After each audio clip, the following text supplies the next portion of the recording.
How to add text in PixelLab. Want to add cool text to your photos or designs using PixelLab? Today I will show you step by step how to add and customize text in PixelLab. Super easy even if you are just starting out. Let's get into it.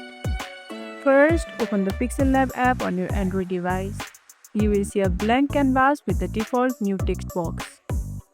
Tap the default text that says new text. A small menu will pop up. Tap edit or the pen icon. Type the text you want to add. It could be your title, name, quote, or anything you like. Once done, tap OK to apply it. Now let's make it pop. You can change font, size, color, add strokes and outlines, add shadows, glows, etc. Use your finger to drag the text anywhere on the canvas.